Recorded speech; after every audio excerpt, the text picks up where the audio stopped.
The views expressed and the opinions given by the individual host and their guests do not necessarily reflect those of Para X, its affiliates, or its sponsors.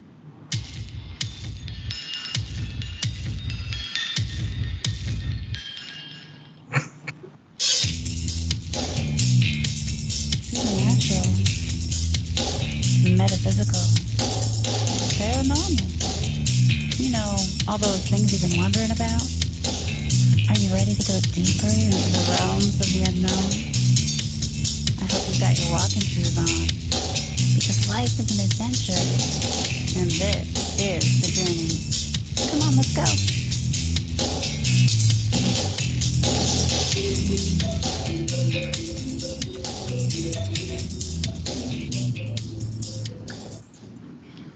Hello and welcome to the show, everyone. This is the Journey Radio Show, and I'm your host, Jen Cruz, showing up as the She-Squatchers, but I don't have my teammates with me tonight.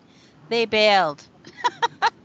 Just kidding. Actually, Jenna's not feeling well, and Tammy's out and about, so she's celebrating one of her other besties' birthdays, so she couldn't be with us tonight. So she sends her best, and I'm sending out my good vibes to Jenna. So please send good vibes to Jenna. Everybody out there, we've got some good guests tonight, so it'll be totally fine. It'll be totally fine. We've got father and son team, Todd and Josh Parsons joining tonight. Hi, guys. Are you there? Hi. We are. Thank you for having us. Yes. Yeah. Thanks for coming on. Absolutely. We've had him on the show before, but since then, we've gone on expedition with these guys in the Upper Peninsula of Michigan. So, of course, we want to bring them on and talk about what happened and experiences and what your thoughts were about all that. And also, did you learn anything? What was your takeaway from it? So, I know I spent more time out in the field with Todd than I did with Josh, but I think Jenna and Tammy were out with Josh a little bit more than I was. So yeah. So what did you guys think of the expedition? Well, first of all, it was a blast. I had so much fun. It was an adventure from the moment we started at the conference and got stuck at Walmart because of the bomb threat on the bridge. Oh yeah, I forgot about that. I mean, it was just an adventure. It was an adventure from the beginning, and yeah, it was super exciting. Of course, I've not done any research. Well, say out of Texas and Oklahoma. Other than Texas and Oklahoma, that's the only other location I've done any research done in Colorado. So it was a totally new terrain, new environment. I didn't know what to expect, and it exceeded my expectations by the end of the trip. Oh yeah, that was awesome. You know? That was yeah. And the fact that you drove your rig from Texas all the way to the Upper Peninsula of Michigan. Wow. Yeah, that was a long haul for sure. Yeah, it was. It was. But you have a nice setup for that anyway. But I always wonder, what kind of gas mileage do you get in those? Well, on these newer ones and the diesels, they do pretty good. I get about 11 on that, believe it or not. Oh, that's not as bad. Yeah, for a rig that size, that's not bad. Right. Exactly. Yeah, for sure. For sure. How about you, Josh? Well, besides me being crippled, it was enjoyable. There was a lot more activity than I expected. I had never done research in the UP. I've done research down in the lower part of Michigan and some of the upper parts, but never in the UP. So I wasn't sure what to expect when we went. But I was not disappointed. I do wish I could have done a little more. But I did learn a lot. I learned a lot from Robert Kreider. Has a wealth of knowledge. Yes, he does. And then didn't get to spend a lot of time with Adam, but a little bit. He was very nice. We got along really well. Made a lot of new friends. Got to know each other a lot better. And I know we want to do it again. Absolutely. We want to as well. We would wish we didn't have to leave as early as we did. We wish we could have Yeah. stayed for the entire expedition, Yeah. but we had a previous engagement that we had already committed to, so we Right. had to go. But it was hard to leave. It was so hard to leave. Jenna and I had to go first because we were driving back to the Midwest, back to Fargo, North Dakota, and to catch an airplane. And then Tammy, Josh's wife, had given Tammy a ride back to Detroit to the airport. And I hear that she kind of had to get drug out of the woods to leave. Was that true? I didn't hear that one. Yeah, I'm not too sure. I think I was out in the woods when they were leaving.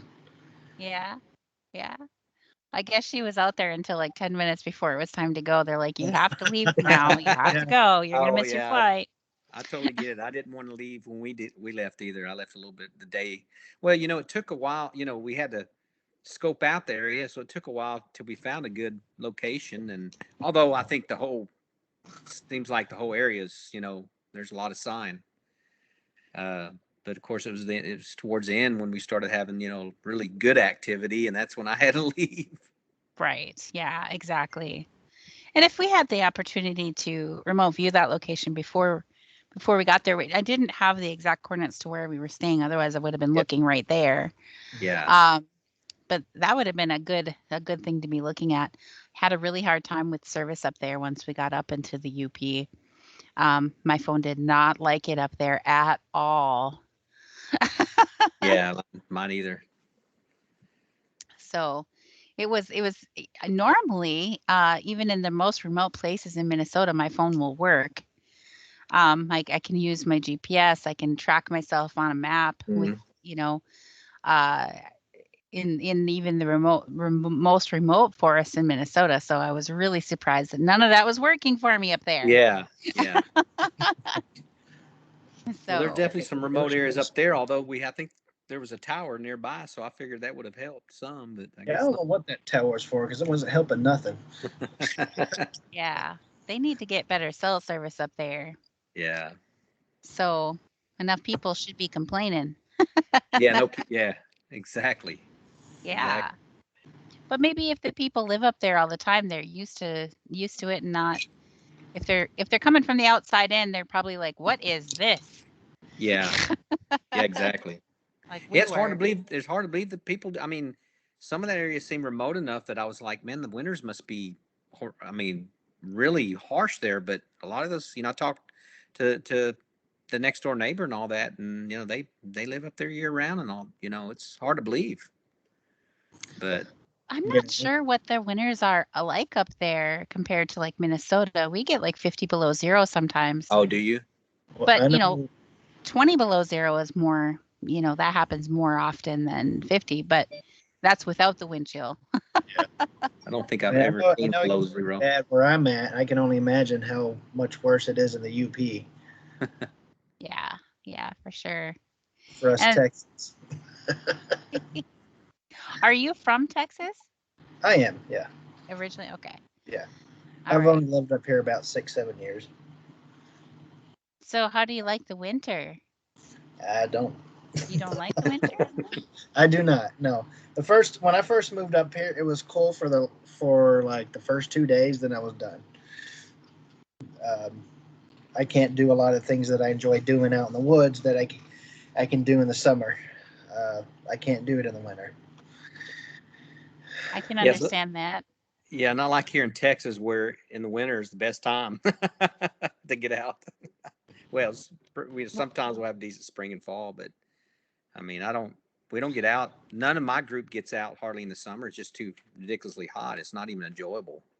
What is the temperature like in the winter in Texas? It jumps up and down. I mean, what happens? We get the tail end of those fronts, those northers that come through, and so because we're getting the tail end, we get the weakest part. So one will come through, and it may get cold for a day or two, and then it'll start warming up again. We had this last winter. We had that real cold spell to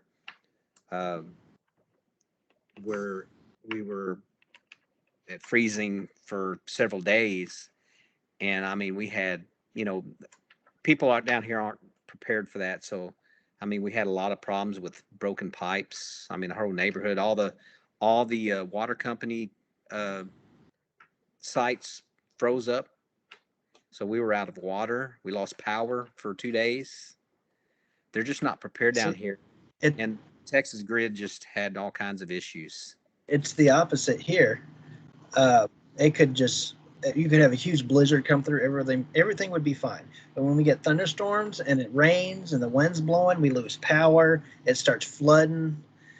They're not they're not built for any of that up here. So it's like the complete opposite. Yeah. And I don't know if it's different here in Minnesota, but it just seems like our construction is built for the extreme Yeah. heat, extreme cold. We are just ready for whatever comes our way, and we almost never lose power. And and Well, everything, yeah. because our pipes are all buried over 5 feet under the ground, so they won't freeze. Yeah. And so, I mean, we're just ready for the extremes here. So I think the houses are built better here than they are elsewhere in the country because we have to have better construction here. Well, I'm hoping they made a lot of modifications here after this winter because, Texas kind of has its own grid, its own secluded grid, and that it manages itself. And it was a failure. It was a failure. So I think hopefully they'll fix some stuff if we have to go through this again. But winters like that are very unusual. I can't remember the last time that's happened. So there's a lot of days in the winter that are 60s, 65, 70. I mean, the perfect weather to get out. So, during our winter time, we may have just a few days that you wouldn't want to get out because it's too cold. I mean, and it doesn't last long. So it's really nice. I mean, it's really nice. I mean, there's nothing shuts down here in the winter. And the state parks stay open, national forest, everything stays open. You can get out there. And so we always look forward to September on because that's when we start, we're already starting our expeditions.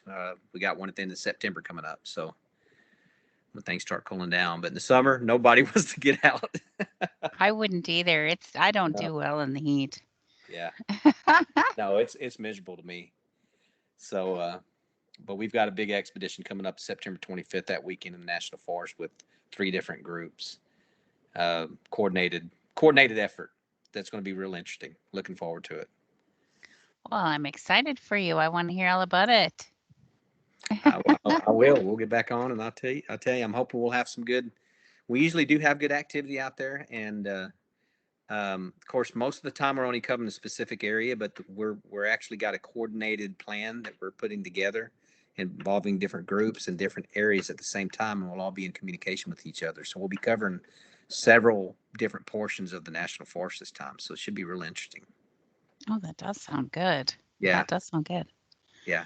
Have you had the opportunity to look around for the red flags and other things that Rob was showing us when we were out with him? Well, some of that he pointed out, I've noticed that in the past, but I was never 100% sure if it was all Sasquatch related.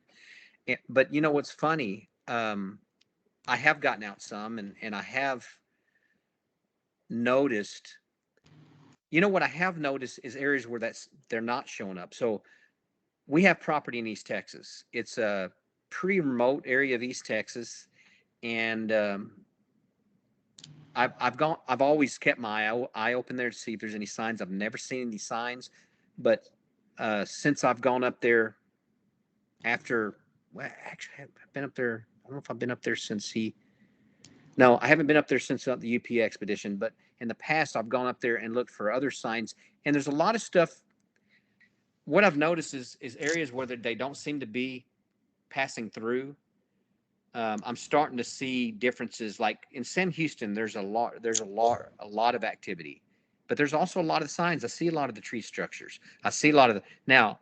I will definitely keep my eyes open more on what Robert brought to our attention, what you were talking about. But I have seen things like that when I wasn't really looking for it. But I'm curious to see now, as I watch for it, if I'll see a lot more of it. But I'll see stuff out in Sam Houston National Forest, structures,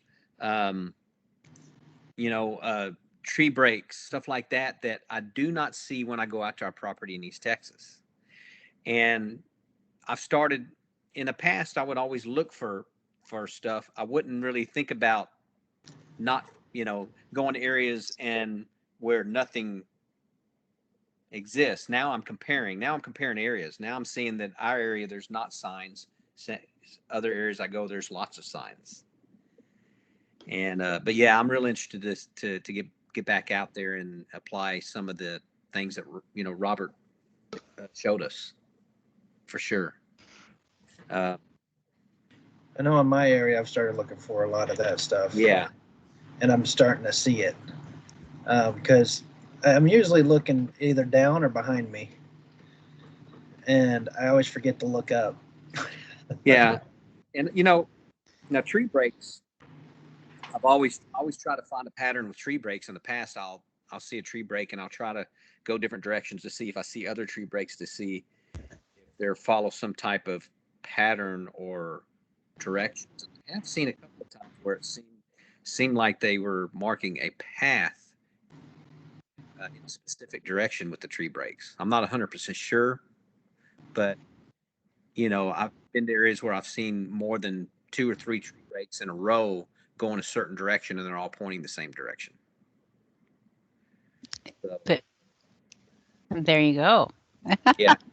I found it interesting that when Rob lives in New Mexico, Correct. and the red flags and the tree breaks and that kind of behavior that he was used to tracking down there was also in the UP of Michigan, which I find interesting.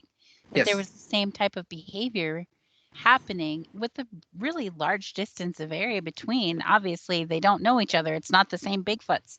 Right. That he's experiencing or tracking down in New Mexico. So I found that fascinating that they were doing the same types of things, right, so far away from each same other. behavior and so forth. Yeah, that is fascinating.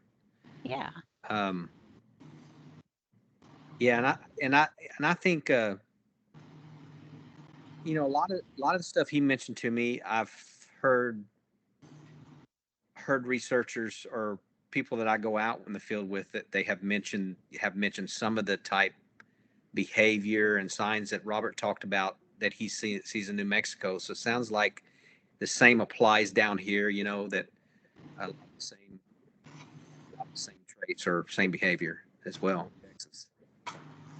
That is interesting, though, being so far apart.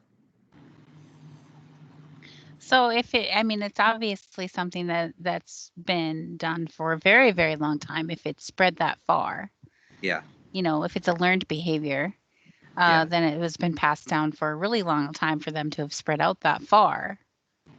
Just my thoughts on that. Yeah.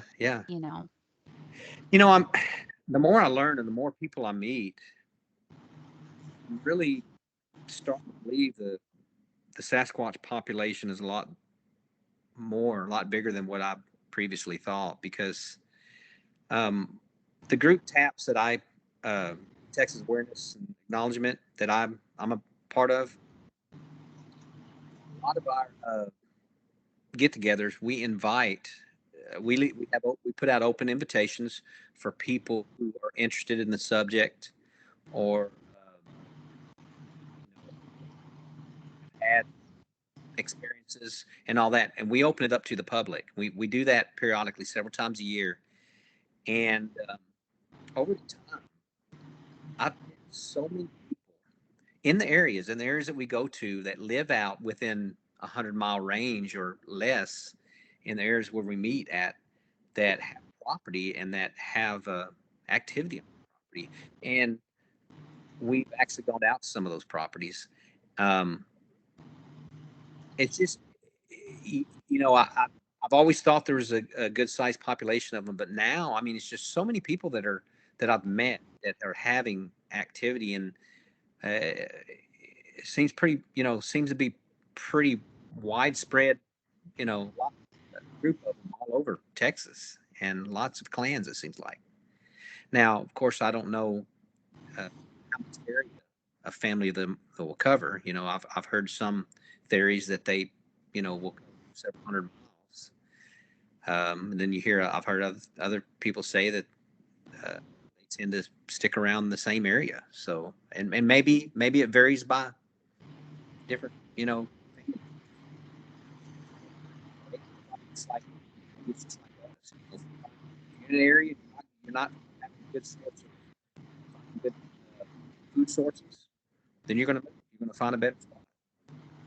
Or maybe certain times of the year where you have good food sources there, and other times where you don't, where you migrate to another area and where there are better food sources, which I would assume would sometimes have to be a pretty good distance. Well, I know, like in Manistee, during the salmon run, the activity seems to jump up. Because during the salmon run, there's a lot of people come to fish the river. So a lot of things go unnoticed, if that makes sense, because of the quantity of people. But Yeah. I know, when, like for example, when me and my brother Joseph went out there one time, I swore up and down something was walking around our camp the entire time, because we were at the back end of the season, and we were the only ones out in those woods camping to fish for the salmon. And from stories I've heard, when there's a big food source that comes through like that, they seem to huddle into that area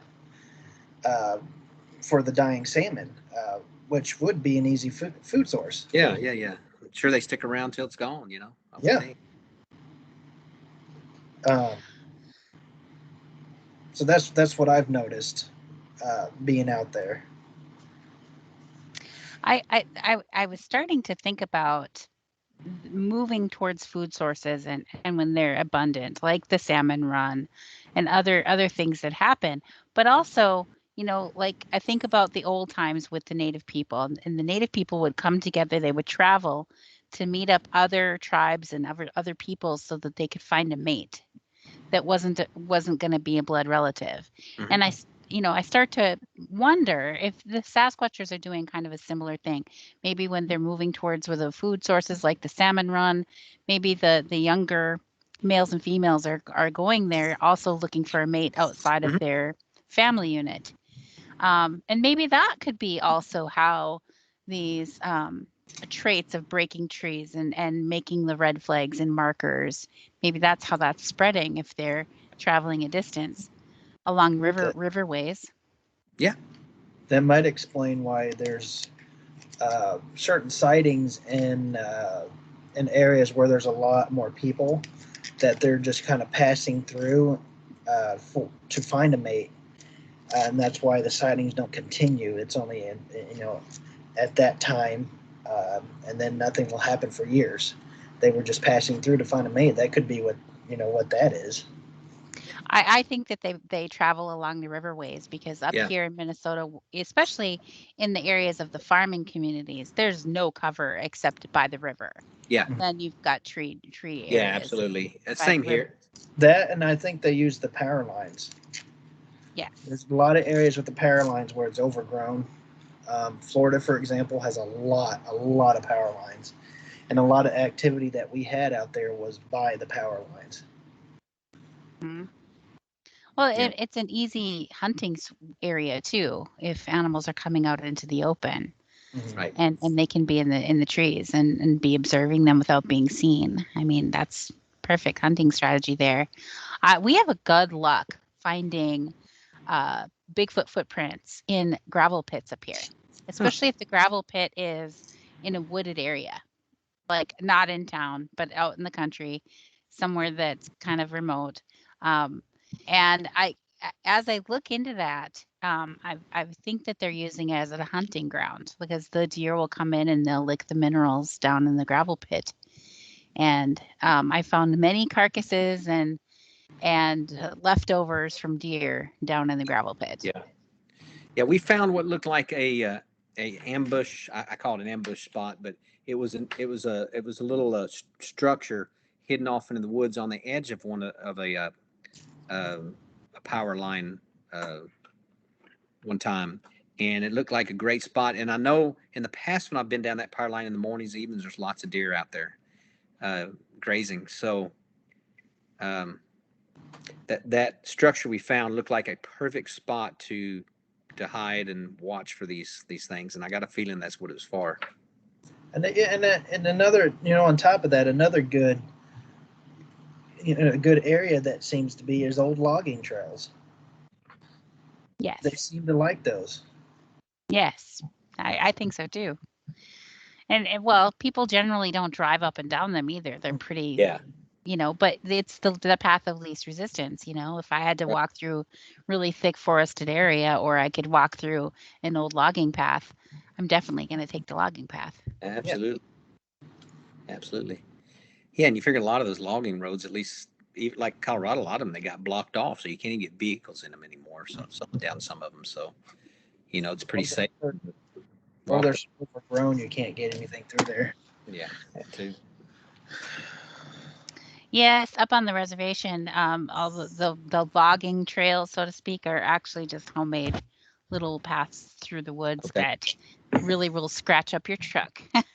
Yeah, if you choose to drive down them, which I have, and my truck is all rusty today because of it. But it was so worth it to get back there. It was I bet it was.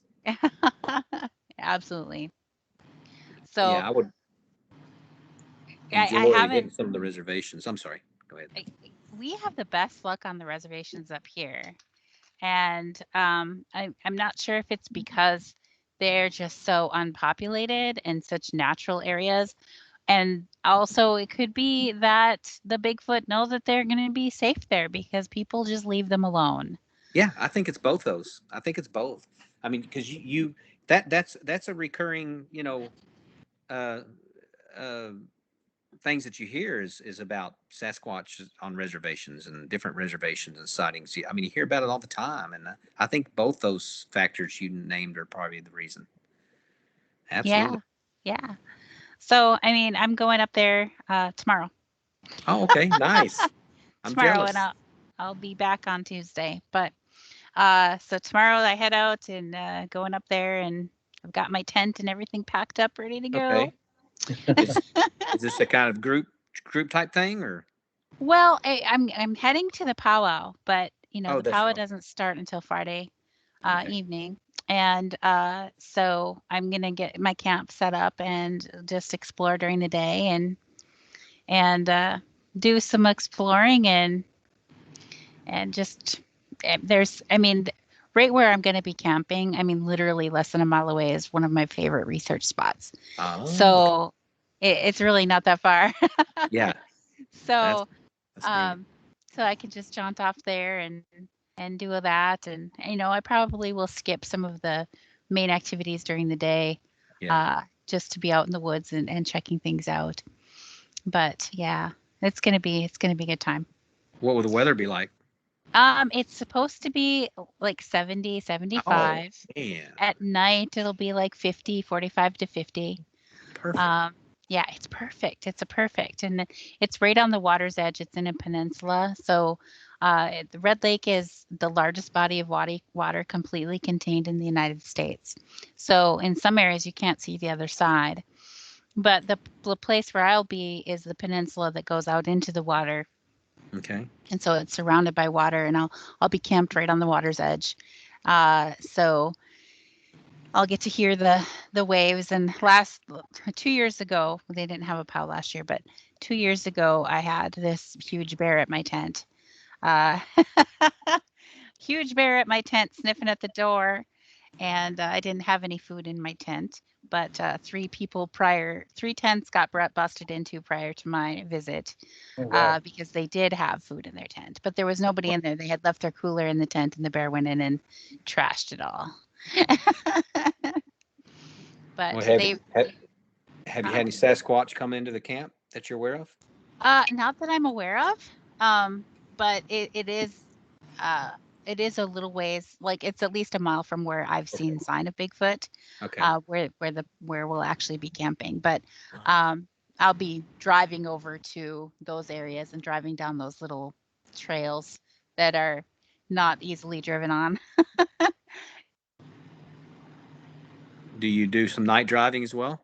Really, like 50 to 75 feet off of that trail. It's 50 to 75 feet off that trail. We found some huge structures that are den-like and absolutely huge. So, really a lot of stuff back there. Yeah. So Yeah.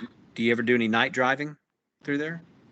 We have, and I do have a bigger spotlight now too. And I wonder if there's a cousin up there who actually has like a big shining spotlight. I'm wondering if they would let me use that and maybe use that to see if we could shine.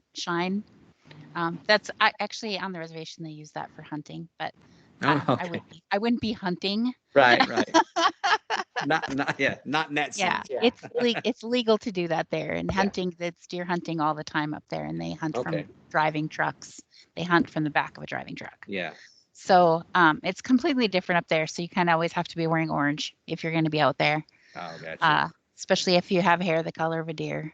Yeah, that's probably good. Wear orange. Yeah. Yes. Yeah. Well, I'm gonna cut us off right there, and we're gonna go to our break, and we'll be back in 2 minutes. Everybody, stay tuned. All right, good job, guys. It goes so fast. That was fast. It goes That's it? really fast. Yeah. So we're halfway done already. When you're having fun, time flies, right? That's right. That's why I said, that's fine, girls. I've got these guys. I need them. I do. I just needed you guys. You guys were perfect for tonight. So it worked out.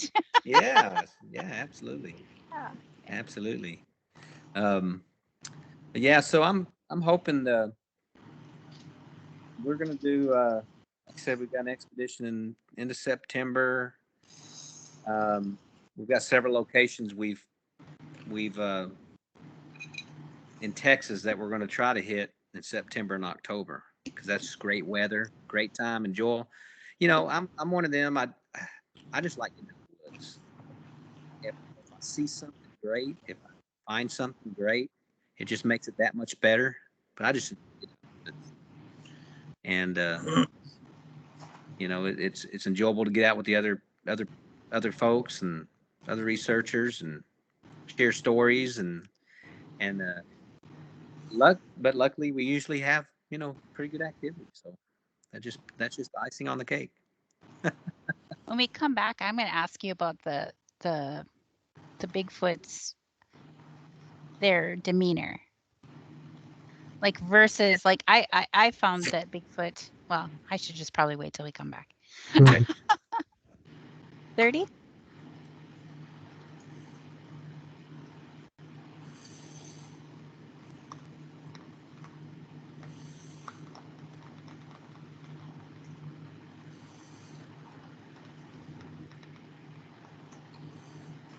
Feel free to dance out of the show today too. All right.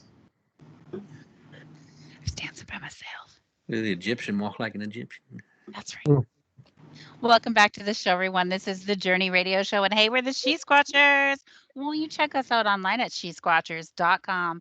And hey, at the top of the page, you're going to find a link that says this is where our events are. Click on that, and you'll see where we're going to be. We've had some cancellations for our upcoming events.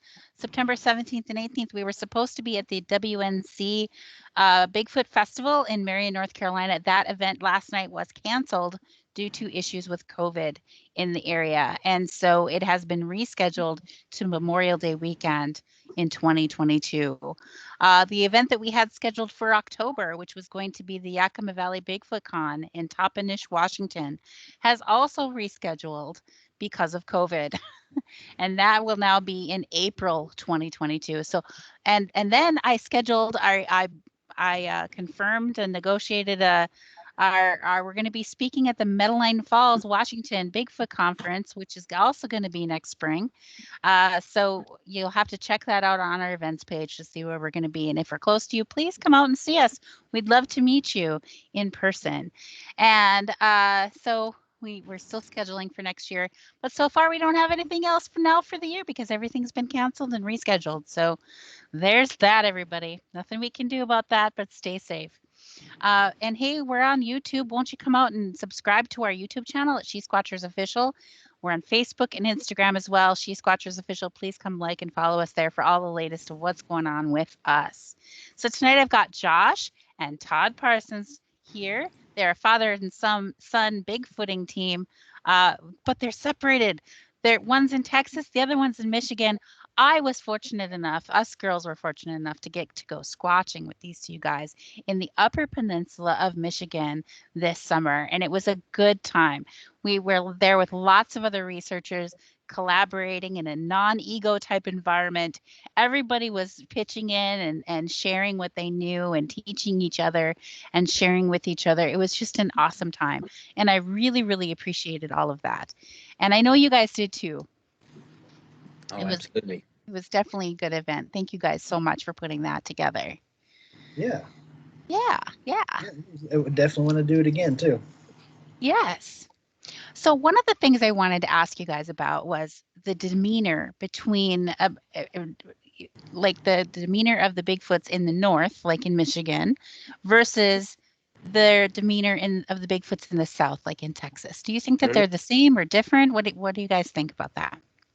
I think it varies. I think a lot of the demeanors are based on environmental and things that happen that the Sasquatches experience. You know, if you get down, they're known for being pretty aggressive.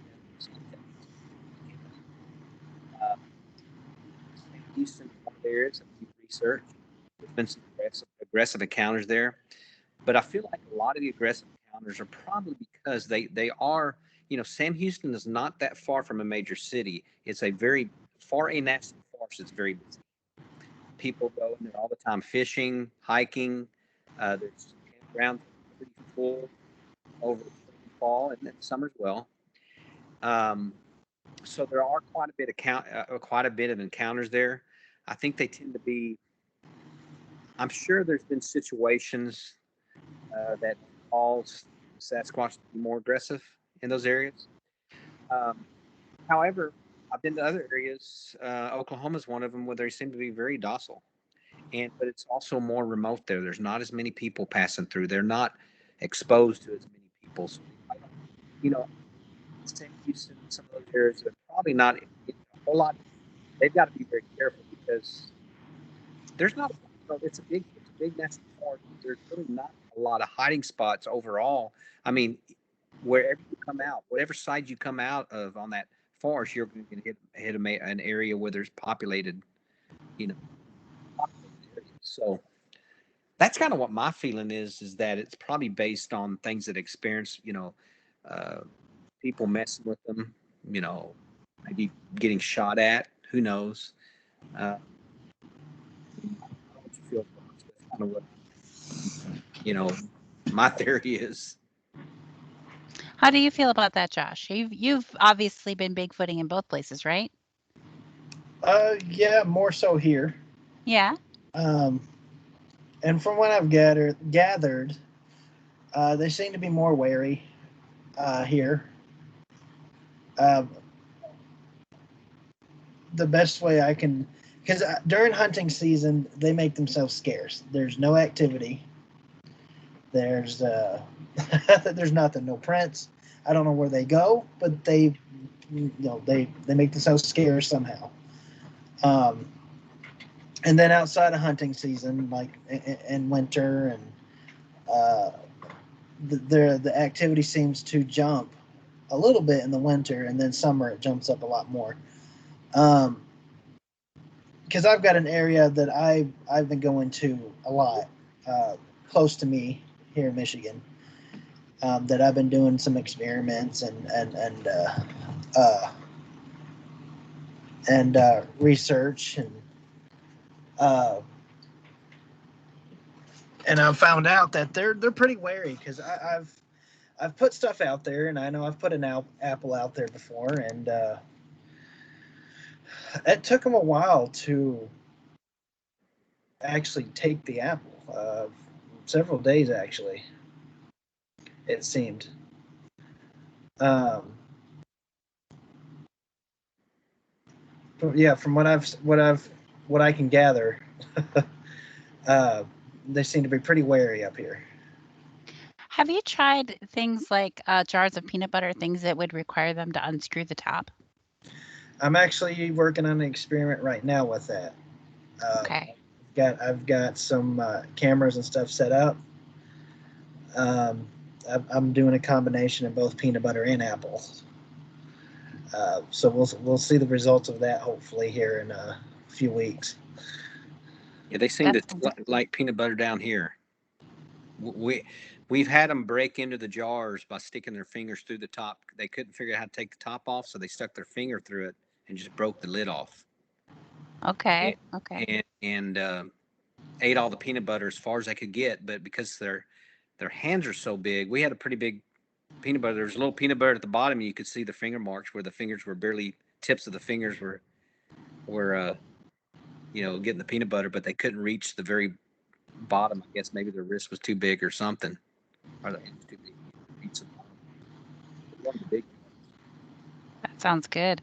Yeah. I love peanut butter myself. Peanut butter and Yeah, apples me go too. good together. Yeah, They go good together. they That's do. for sure. That's for sure. I know other people have put out like things like donuts and bananas and things like that. And I've experienced where in an area where they had like a gifting stump where they were periodically and always leaving it at the same spot. They were more likely to come in and get it quickly because they were used to it being there. But when I have just randomly left food at a location where I felt that they were at, and come back later and see they haven't Yeah, touched it yet, yeah, then you kind of wonder, why aren't they touching it yet? right. Uh, things that they would like an apple, like a banana. I usually leave a few different things at once. Yeah, we do So, the same thing. Yeah, usually one of the sites we go to periodically, they tend to we do a lot of apples. We do peanut butter. There's a swamp there, and so we'll clean the apples on the edge of the swamp. But I'll put the apples up on pretty high up. Put them on sticks so they can't. They're pretty hard to take off, and they tend to get to them pretty quick. Now, sometimes it'd be 1 or 2 days. I think usually on average 2 days they prep. But the interesting part is I try to do it in a way to where you can catch footprints on the mud of the swamp. And there's been a couple of times that I don't know how they got that apple off without making a footprint. I don't. The only I can figure out is it's a young one that maybe climbed up in the tree and climbed over, almost like it didn't want, leave its footprints.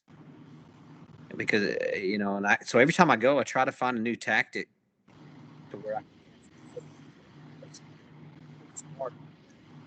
your sound is not doing very good right now, Okay, Todd. sorry. Yeah. So maybe Josh, what are your thoughts about? Well, I know we didn't completely cover the conference, or not the conference, but the expedition. Did you have any encounters or experiences that you'd like to share about? On the expedition,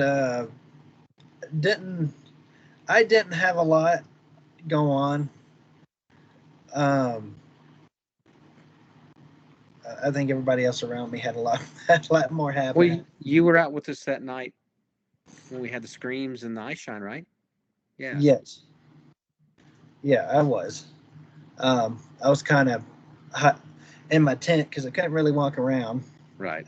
And I was trying to hide from the mosquitoes because they were bad. They were really bad. And for the listeners out there, Josh had a really bad ankle injury, so he was hobbling about, and I felt so bad for you. Yeah. Well, I managed to get out. Yeah, you were a trooper, that's for sure. I mean, I usually do a lot more than just walk around, but with an ankle, I wasn't really feeling up to it. But I mean, I did experience some weird stuff. I know there was that one spot where Dad saw that thing cross the road, and I did see some of the eye shine, and I saw some more after he left in the same area, like something was peeking at us. Of course, I couldn't tell what it was. And there's all kinds of animals out there. You got wolves, moose, deer. coyotes, get all kinds of stuff out there. Um, Definitely plenty of food. Um, Absolutely. but yeah, that's what I experienced. So, So yeah. Oh, go ahead. I'm sorry. go ahead, Todd. No, I was just going to elaborate. That first night in the old forest where we set up, where Joshua was in the tent, was probably that was a pretty active night. And of course, Robert had a lot of his gadgets, and he had put out some remote. Um, it's a camera that you can monitor on your phone using Bluetooth. And he'd hung several of these cameras around the camp within, I'd say, 30 to 50 yards around the camp. We also had the parabolic dish set up out there. And myself, Jason, mainly were manning that thing. And I want to say that night started with screams. We had two really good screams. I'd say one sounded like a half a mile off. Another one answered, and I'd say it was about a mile off. So they were across different directions from us, but they were communicating to each other. I think they were trying. Thinking back, I think maybe they knew we were there, and they were triangulating to each other to where trying to come around from different directions. Because later on that night, Jason was the first one to spot it on one of those the phones that we were monitoring the cameras with, called and it kept peeking at us and so forth. And one of the guys, I think it was Jason, walked out towards it a little bit, and it disappeared. So about 15-20 minutes later, it came back. We caught it again. So I don't think it was a deer or something like that, because it came back. And it seemed to be pretty high up. So that same night, Jason had set up a hammock on so we found a tree structure on the other side of the logging road that we were staying off of. And we weren't 100% sure it was a tree structure or whether it was natural, but we were discussing that. But Jason decided he wanted to set his hammock underneath that. One of the other guys, it was Dave, I believe, also with him near him, and he was approached by something in the middle of the night that, if I recall, it huffed at him, and he and shook the tree that the hammock was tied to. And so I think that was pretty much the extent of it that night. But it was an exciting night. It was an exciting night. And of course, I left the next day, and the next night they were all out there again, and that's when Jason and Blake had their sighting. In that very near there, it was a different road, different logging road that split off of that road that the camp was off of, and that's where they had their sighting. So yeah, it was a. Yeah, I remember that night. I was in the camper because I wasn't really feeling up to walking around. And I don't know how they got service, but they were blowing my phone up. You need to get out here. You need to get out here now. And I get out there, and there was all kinds of stuff happening. They were talking about how Jason and Blake had their sighting, and Jason was not wanting to sleep in the hammock again that night. He ended up sleeping in the truck. And then Rob was having some stuff happening. So I stayed out for a little bit. And then I ended up going back. How'd you get out there? I drove. Oh. Drove my car, my SUV.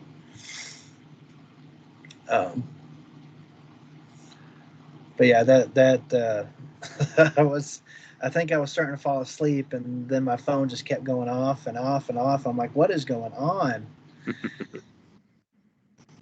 Yeah, and I didn't hear the rest of what Robert had seen that night, but I know I think he got some video that night, right? Yeah, and there might have been some stuff caught on the flirs too. We're still going through that footage. Oh yeah, when they had the sightings. So much stuff to go through. I know I'm still going through all the cameras Yeah. and all that footage and trying to make sense of what was what and what to share and what not to share. And Right. Kevin got some really cool stuff. He got some finger snaps. And Who did? Kevin. Oh. Yeah, he got something coming up. I guess it sounded like it walked up to he put out a recorder. It sounded like it walked up to the recorder and kind of just In that same area? Yeah. And then I believe he got some. He was either whistling or screaming. I'd have to ask him again. But he did catch some audio, some really good audio. Oh, cool. I'd like to well, hear that's I definitely think it would be good to go back out there and just stay for a week. that. Oh, absolutely. Yeah. Absolutely. The day that we left, it was cooler, and when they had told us how to prepare for the trip, they said it's always cold up there, bring your warm clothes. So, I did that, and then it was so hot I know. when we were there. I know. The I was day we expecting a left, it good was cold cold. too. The day we left, I was like, look at this. I know. It's finally cooled off, and we have to leave. That's not fair. So it's definitely more fun to hike through the woods when it's cooler. Oh, yeah. Yeah, definitely. Yeah, I don't care to eat for sure. Yes. So, well, I definitely enjoyed it, and I hope that we can all meet up there again sometime and give it a try. And hopefully, Josh, your ankle will be all mended up, and you'll be 100%. Yeah, Then we'll have trouble keeping up with you. Well, and the thing was, a lot of people didn't know he had hurt his other ankle just like 3 weeks before that, so he was still recovering on his other ankle too. No, that was not good. No. Oh, is it all healed up now? It is. Good. It was a real small fracture, is what it was. The one I hurt on the trip. And I think it was because I was trying to take all the weight off my other one, and my other ankle did not like that. That doesn't sound like a fun time to me, that's for sure. No. Well, Josh, y'all had talked about maybe a few of y'all going up there soon, right? Yeah, me, Dave, and Kevin. Y'all scheduled time to do that yet? Maybe you flying if you can. We'll see. There are airports up there. Yeah. A little puddled. Yeah, Dave wanted me to ask you about that. It's probably cheaper to fly to Detroit, but Yeah. Those major airports usually have cheaper flights, but yeah. I'll consider it, Josh. I just need some dates. I should have some here soon. Dave's still got to talk to his friend about the cabin and all that. That sounds like a good time. I wish I could come. And then I know we still got to plan that Colorado trip for next year. Yeah, we're gonna do it. We're looking at doing a joint venture trip in Mayes County, Colorado. Hopefully, spring. A TAPS HASA joint venture. Yeah. There you go. That's the hopes. And we're there's an area we're familiar with that seems to be that pretty remote area where there's not a lot of people, but there's a lot of activity in that area. So. Oh yeah. So what did you, Josh? Your hide and seek archives. Did you want to share your big news or not so much? Not yet. Okay. Not yet. Never mind. Mum's the word. I know nothing. some people don't know yet that I have started a group up called Hide and Seek Archives, and it is growing. A lot of new researchers and a lot of really experienced researchers are a part of it. And we are making plans, and we are going out and doing all kinds of research and stuff like that. And me and Dave should be going back to 168 next year as well, with Bigfoot Odyssey. So I'm hoping that'll get situated here pretty soon, because it was supposed to be another one in November, but that was rescheduled. So do we know when it's going to be, the 168? At this moment, they are aiming for next spring. Okay. Is that going to be part of the? So that's going to be part of the same documentary? Yes. Okay. It is. As the first one? The first one is either going to be a 6 or 7 parter. So it's kind of be like, I guess, seasons. A series? Yeah, a series. And then the second one's going to be in Florida. And I know we talked about maybe doing the Land Between the Lakes one time, and then at other locations. And these are researchers that from all over the United States are really nice people. So I am looking forward to it. That sounds like a good time. I know Carrie has invited us to go to the next one too. I just need to figure out when it is so we can make a plan for that. Yeah. But I think that would be really fun. I don't know how many people go. How many do y'all have left? Last time we only had 20. I think they're looking to do 40 the next time. Okay. Cover more area. That sounds like a fun time. Yeah, I really enjoyed being out there with you guys. That's for sure. And I just loved how we all shared and joked around and had a good time. And yeah, like you said, no ego. That's what it should be. That is. It is. It really is. And I really liked your wives. Thank you. Both of your wives. I really liked them. Thank That's you. good. They liked y'all too. Yeah.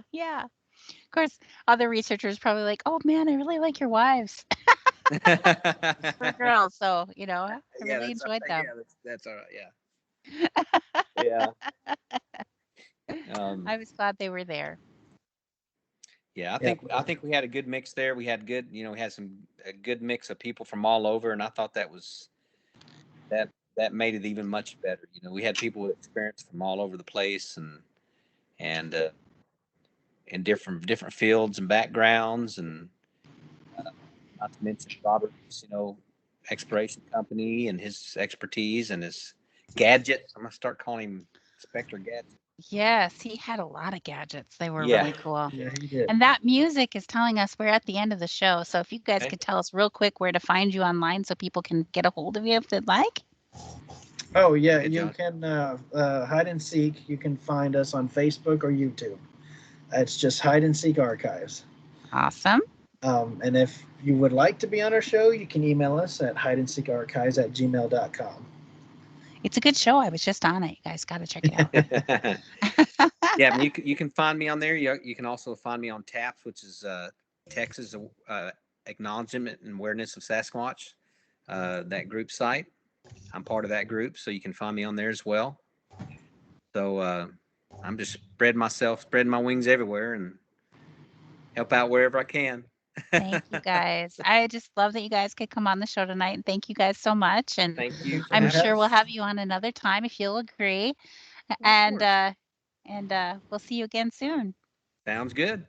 Good night, everyone. Good night, everybody. Thank you. Night.